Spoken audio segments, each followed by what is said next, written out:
सबसे पहले अपने शिव गुरु के चरणों की प्रणाम, मैया भवानी के चरणों की प्रणाम, स्वर्गीय हरिंदर भैया के चरणों की प्रणाम, स्वर्गीय शक्ति स्वरूपा नीलम दीदी की चरणों की प्रणाम, कथा सुनने वाला समस्त गुरु भाई बहन की चरणों की प्रणाम।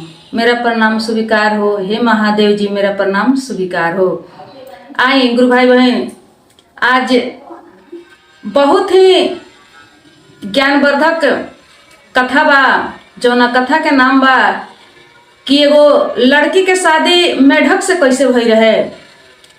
सबसे पहले एक कथा में तो ये सुने के मिली कि वो मेढक के जन्म काहे भई रहे, कैसे भई रहे, कौना कारण से भई रहे। बहुत ही ज्ञान से जुड़ल ये कथा बा दीदी। एक कथा में केवल हंसी कॉमेडी नहीं खे, बहुत ज्ञान बा, बहुत कुछ एक कथा से सीखे के मिली।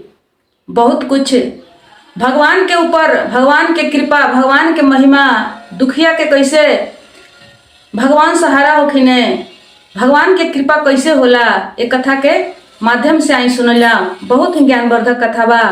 आई कथा के रहस्य समझे खातिर कथा के पूरा सुने।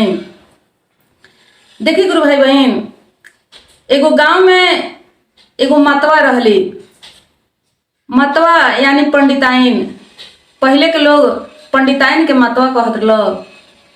पंडिताइन लोग के मतवा लोग के गांव समाज में बहुत ही मान सम्मान होत रह, बहुत कदर होत रह पहले के जमाना में। तो ऐसा ही एगो गांव में एगो मतवा रहली। मतवा बहुत दुखी रहली दीदी, बहुत दुखी ऐसे रहली कि एक तो समझी कि जवानी के वो विधवा रहली, एकदम जवानी में वो विधवा हो गई रहली। दूसरे में भगवान उनका के संतान ना दिले रहलन, संतानहीन रहली। उ बहुत दुख के मारल रहली बेचारी। अपन दिन मांग चंग के जात के पंडिताइन रहली, मतवा रहली। गांव घर के लोग पंडिताइन पर दया करे, कुछ दाल चावल सीधा दे देवे, कुछ घटे तो जाके पंडिताइन मांग के ले आवस, गांव घर में मांगस, सब लोग उनकर मदद कर देवे। काहे कि पंडिताइन बहुत ही नेक दिल के रहली। कहीं इधर उधर कोनो निंदा चुगली बेईमानी, कोनो किस्म के गलत काम उनका से ना रहे। महादेव जी के भक्त रहली। उनका गांव के बहरे एगो शिव मंदिर है। वो शिव मंदिर में वो दिन रात पूजा करस। वहाँ भगवान के मंदिर के सर सफाई, वहाँ भगवान के आरती, भगवान के भोग लगाओ, भगवान के पूजा करो, कथा सत्संग जौन कुछ भी होके सब कुछ पंडिताइन वहाँ सुनस। पंडिताइन के एगो घर रहे दीदी, एगो घर के सिवा बेचारी के कुछ ना रहे, कोनो खेती बाड़ी, कोनो संपत्ति ना रहे।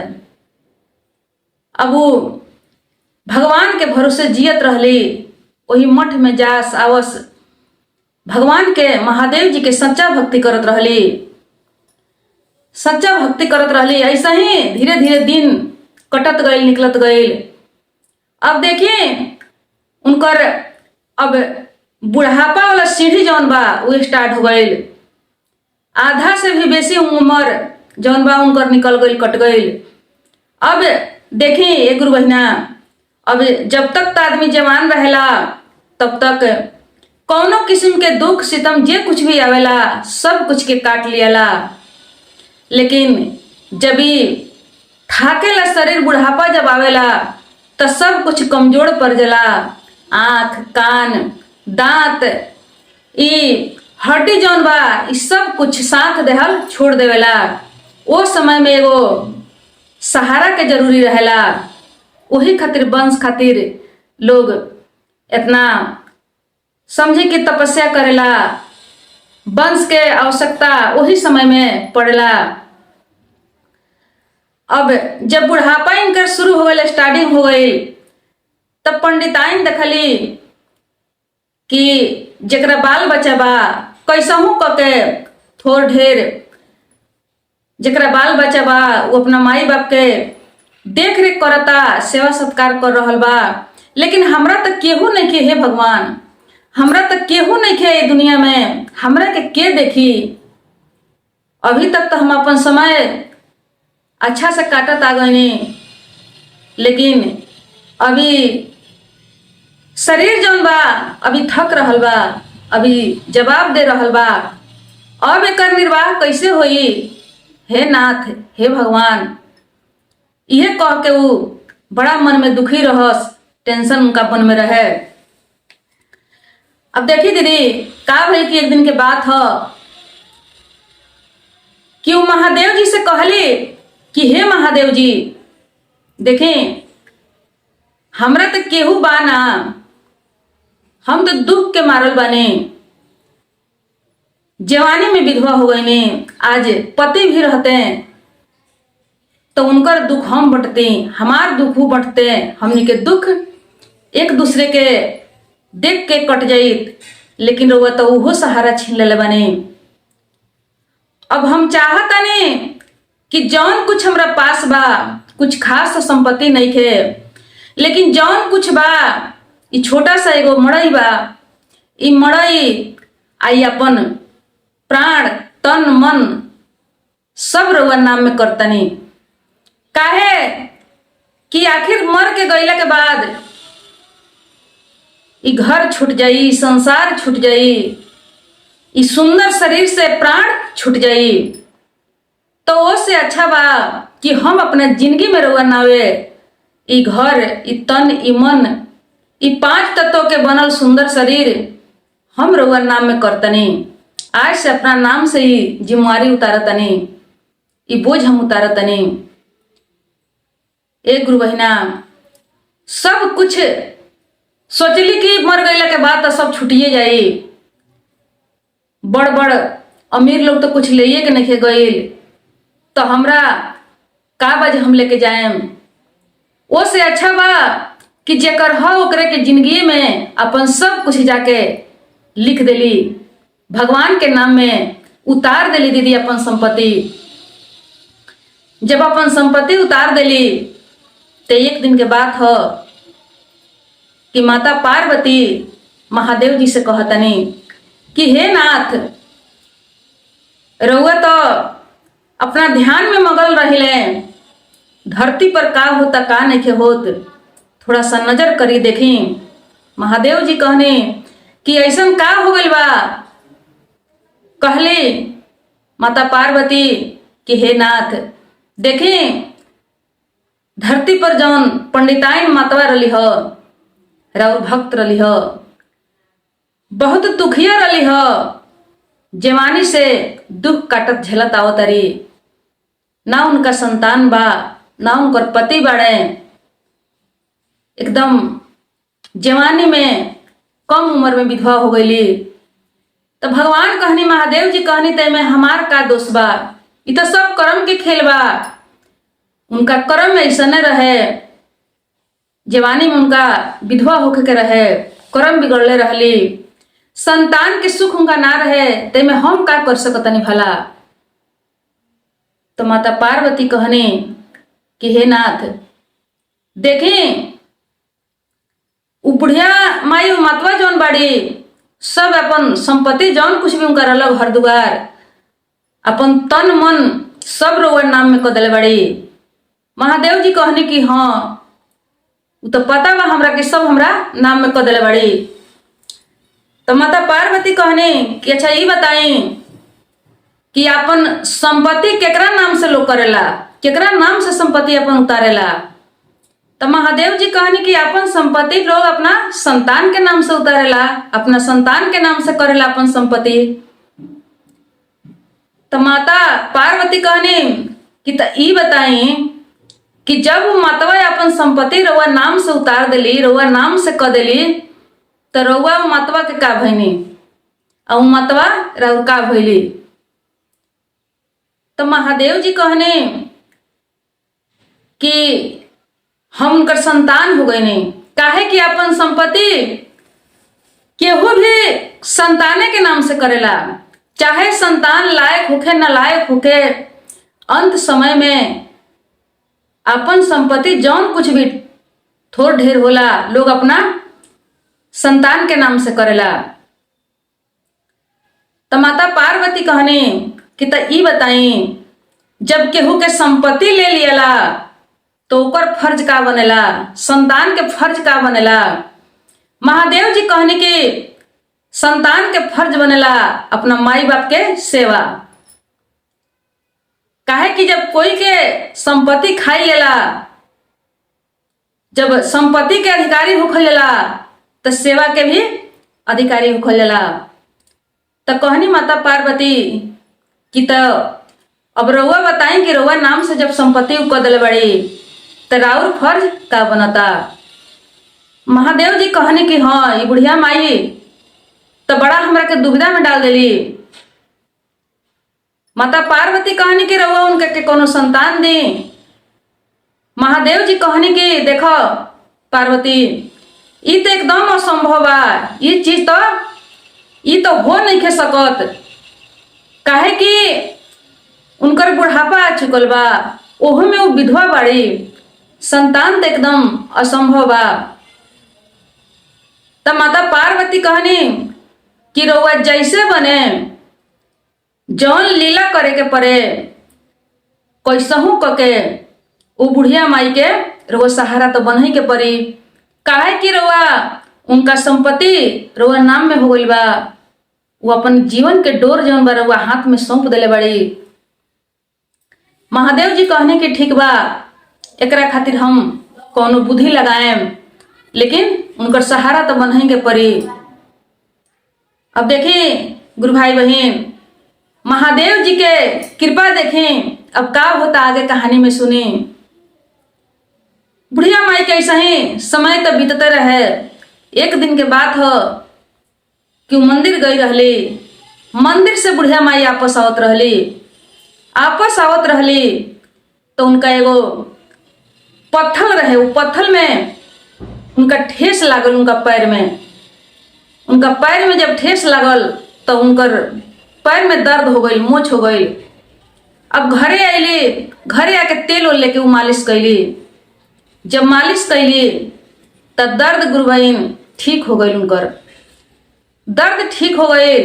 लेकिन धीरे धीरे वो जहाँ चोट ठेस लगा रहे वहाँ भीतर से एगो घाव निकले लगल, भीतरे घाव बने लगल। धीरे धीरे घाव जब थोड़ा सा बड़ भइल तो देख के डरा गईली मतवा।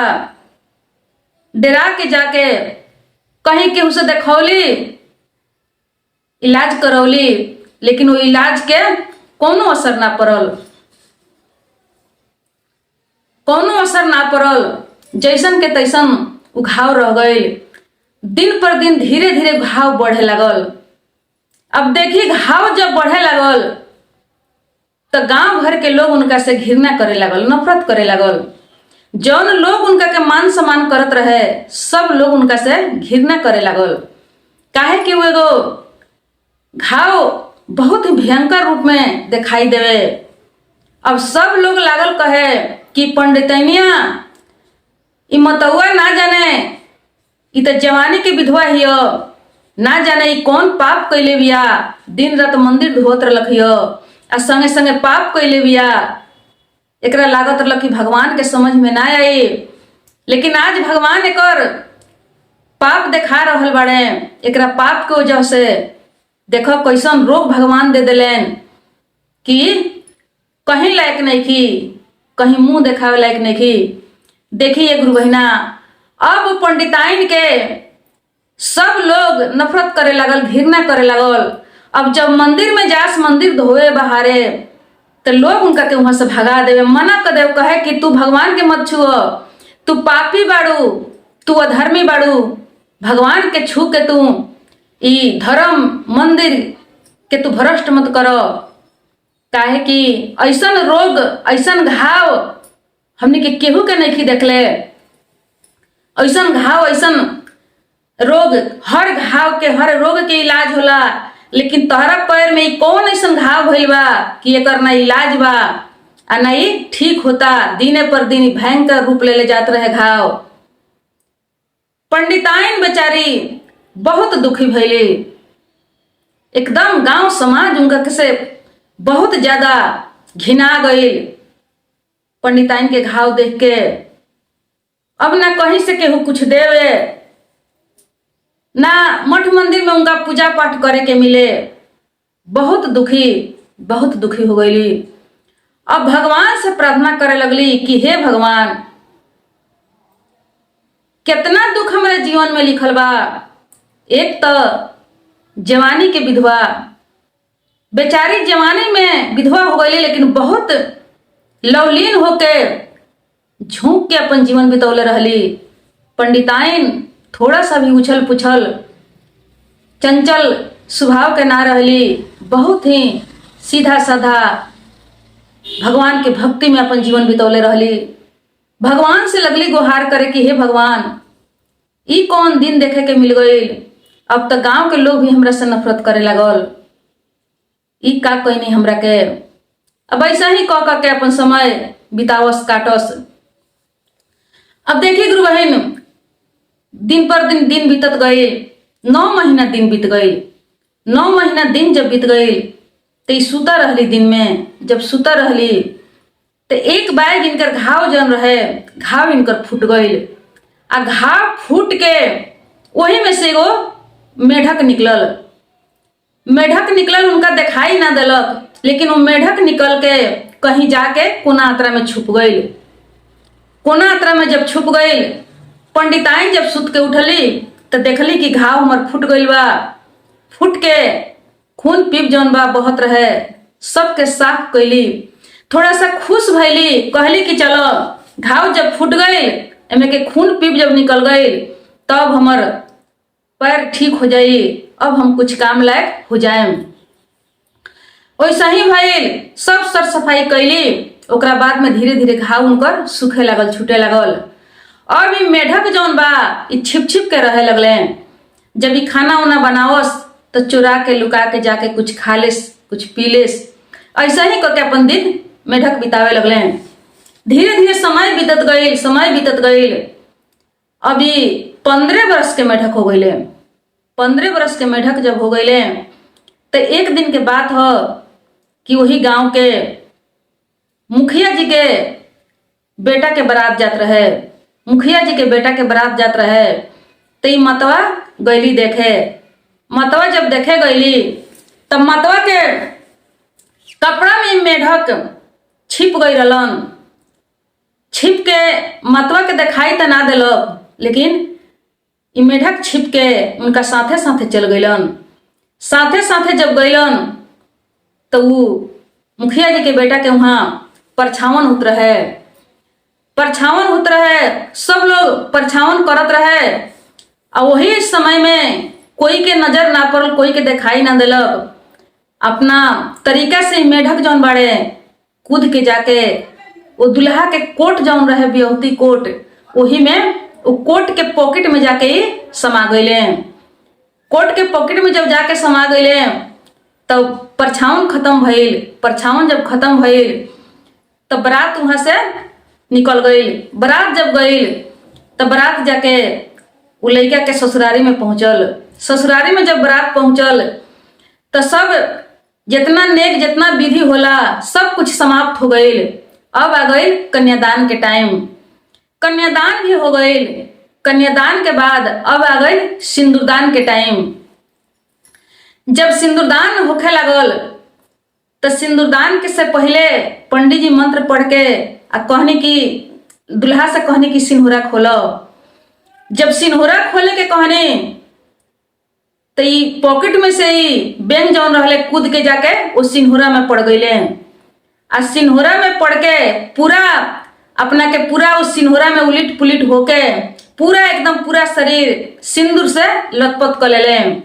आ लथपथ क के अभी ई दुल्हा मांग भरे के रहलन, बाकी रहलन, तब तक ई बेंग जाके वो लड़की के मांग पर छौक के कूद गईलन।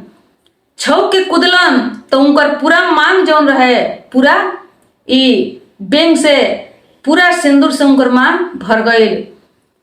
जब मांग सिंदूर से भर गई सब लोग देख के चकित हो गए। सब लोग कहे लागल कि जा जा, ई तो देखो तनी कि एगो बेंग आके इनका से शादी कर लक, इनकर मांग बेंग भर दिलक। अब वहाँ सब सखी सहेली आई माई सब लोग रहे, कुछ लोग मजाक उड़ावे लागल, कुछ लोग आश्चर्य में पड़ गई, तो बड़ा दुविधा हो गई।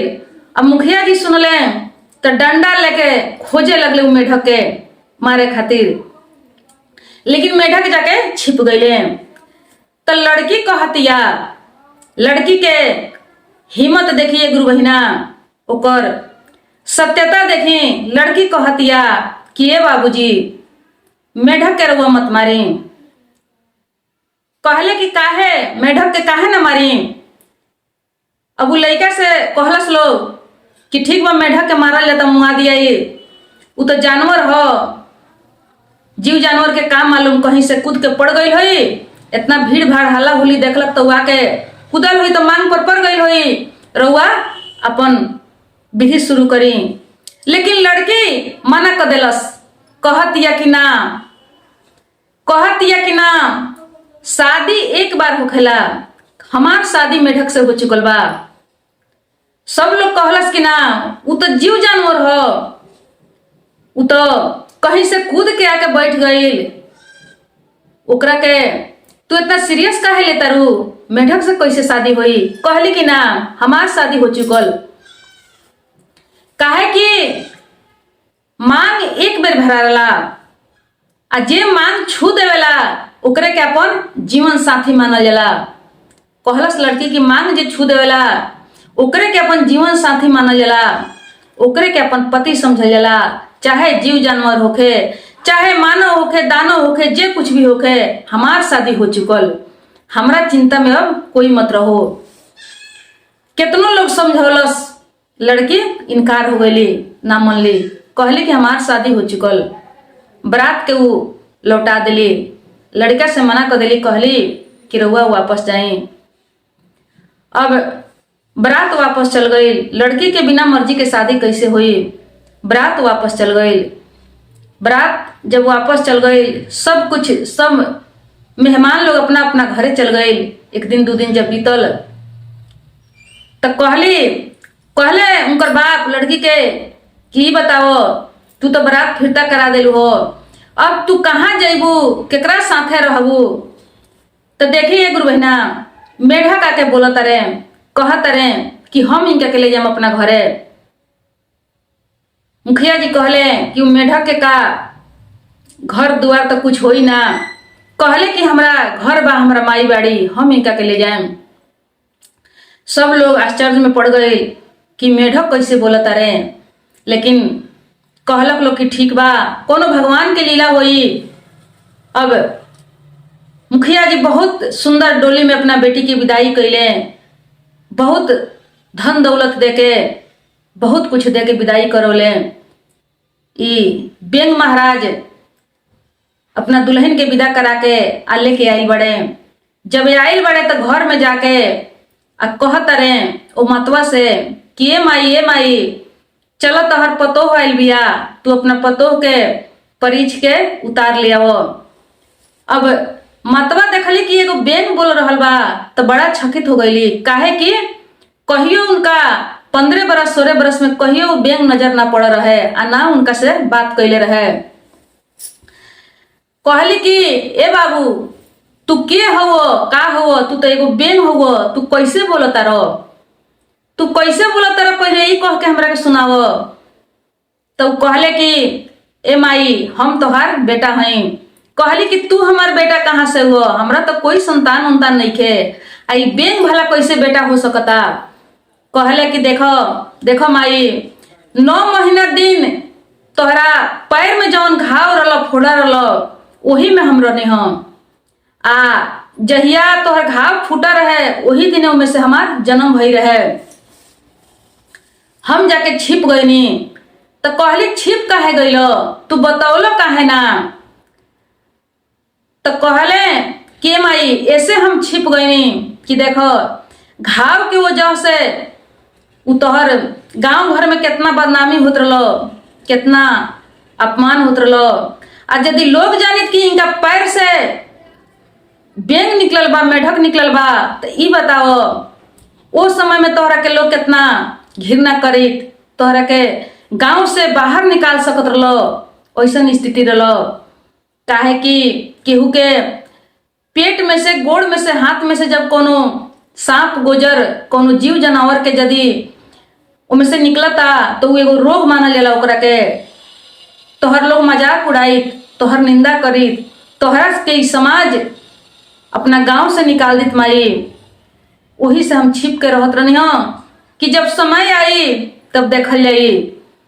तो तू चल के अपना पतोह के परिच के लिए आओ। मतवा तो बहुत आश्चर्य में पड़ गईली, लेकिन फिर भी गईली तो जाके पूरा स्वागत के साथ वो लड़की के उतार के लिए अली। जब उतार के लिए अली तो सब पूछली कहली तो लड़की बतौली। तो पंडिताइन कहली कि बेटी तू ऐसा गलती काहे कैलू हो, तू एगो मेढक के साथ में काहे अयलू हो, बारात काहे फिरता कैलू, तोहरा तो चाहत रहे शादी कर लेवे के वो लड़का से।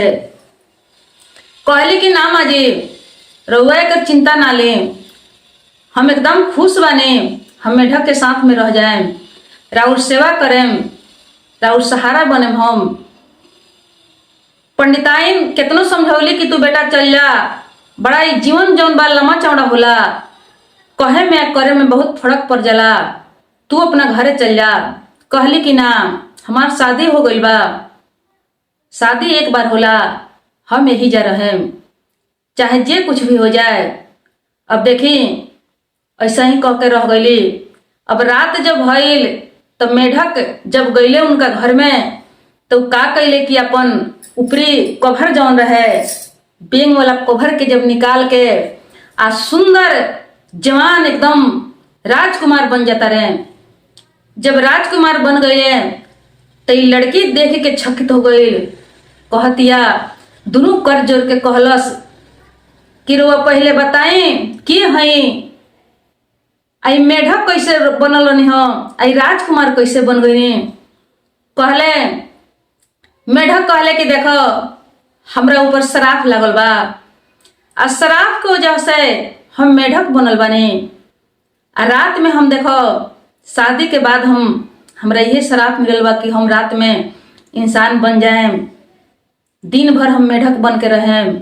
आई बुढ़िया माई के जौन बा इनका संतान नहीं खे, तो इनकर सेवा करे खातिर, इनकर सहारा बने खातिर भगवान हमरा के भेजले बाड़े। कहले कि ठीक बा। अब देखी एक दिन 2 दिन जब बीतल तो रात में ये 2 गो थरिया में खाना सरिया के आई लेके अपना भीतर जात रहली, एगो अपना खातिर एगो अपना पति खातिर। तो 2 गो थरिया में खाना जब लेके जास तो बुढ़िया मतवा जौन रहली ये रोज देखत रहली। रोज जब देखत रहली तो सोचली, विचार करी अपना मन में कि ई तो बाड़ी अकेला, अब मेढक तो इतना खाना खई है ना, 2 गो थरिया में खाना काहे ले जली। ना जानी अपना घर में केहू के बुलावत तारी कि का कर तारी, पतिव्रता के ढोंग कैले बड़ी कि का बात बा। आज हम ई बात के जान के छोड़ेम। अब का कैली, कहली कि आज हम छिप के देखेम।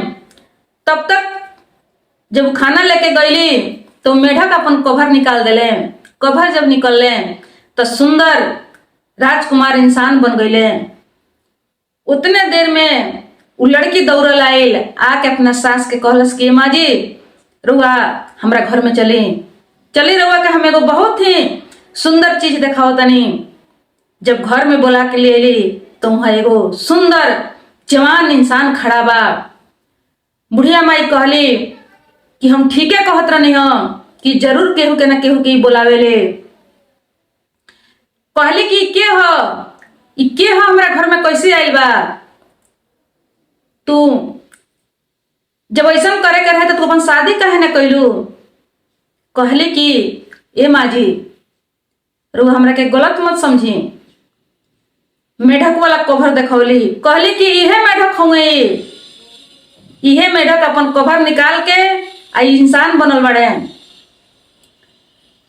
सब कह के ऊ मेढक जौन रहले सुनौले। कहले कि माई ऐसन बात बा, हम रात में इंसान के रूप में रहें, दिन में मेढक के रूप में रहें, तोहर सेवा करेम, तोहर सेवा करे खातिर, तोहर सहारा बने खातिर भगवान हमरा के भेजले बड़े। अब वो का कैली कि वो कवर उठा के बुढ़िया माई कवर उठा के ले जाके बक्सा में बंद कर दिली। तो कहले कि ए माई तू हमारा कवर के जरइह मत, यदि जरा देबू तो देखो हम हमेशा हमेशा खातिर दूर हो जाए, हमार मृत्यु हो जाए। तो कहली कि ए बेटा हम जराएम ना, लेकिन तू हमेशा हमेशा खातिर ऐसा ही इंसान बनल रहो, हमारी चाहत बा। एगो माई के ममता बा बेटा। भगवान से अर्जी कैली, विनती कैली कि हे भगवान जब सहारा पे ठौले बाने तो इनका के हमेशा हमेशा खातिर इंसान बना दी, छुप छुप के मिल के रहे वाला मत इनका के राखें। काहे कि हमरा पतो पर भी ये हिसाब से कोनो ना कोनो परेशानी आ सकता, दिक्कत गांव समाज कर सकता। जब दइए दिले बानी तब पूरा समाज के सामने इनके के समाधान करें। अब देखिए गुरु भाई बहन, भगवान महादेव जी माता पार्वती कैलाश से देखा तनी आशीर्वाद देनी तथास्तु कि सदा सदा के लिए इंसान बन जा। वो बुढ़िया माई के भक्ति पर खुश होके महादेव जी उनका के इंसान बना देने। सब गांव समाज के बोलौली, कहली कि सबके सामने दिखावे के पड़ल, ना तो बिहान के दिन में लोग ना माने। सब वही रात में सबके बोलौली जुटौली गांव समाज, उ मेढक वाला के कवर देखौली, सब कथा कहानी कह के सुनौली। गांव समाज ऐसा जानत रहे कि मुखिया जी के बेटा के बारात गई रहे तो एगो मेढक उनकर मांग भर दिले रहे। सब सुन के लोग खुश भइल, कहलस कि मतवा भगवान राउर सुन लेन, भगवान के भक्ति रुआ कैले रहनी हम, दिल से रुआ भक्ति कैले रहनी हम, भगवान राउर पुकार सुन लेन। बड़ा खुश भइली, भगवान के धन्यवाद देवे लगली। कहली कि हे भगवान राउर महिमा अगम अपार बा, राउर लीला केहू ना जाने, भगवान की लीला भगवाने जाने। कह के भगवान के धन्यवाद देली, बड़ा खुश भइली। खुशी पूर्वक उनकर जीवन जौन बा बीते लागल। तो देखी गुरु भाई बहन, एक कथा से यह सीख मिलता कि जब अपने तन मन धन जब भगवान के नाम में कर दिया, समर्पण कर दिया, जीवन के डोर जौन बा उनका हाथ में जब थमा दिया, तो कोनो न कोनो माध्यम से, कोनो न कोनो बहाना से भगवान के सहारा करही के पड़ी। जौन चीज के हमनी के आवश्यकता बा, जौन चीज के जरूरी बा, जीवन में जौन चीज के कमी बा, उ कमी भगवान के पूरा करे के पड़ी। लेकिन सबसे पहले ही अपन सांस, मतवा अपन सांस तक ले भगवान के नाम में कदले रही।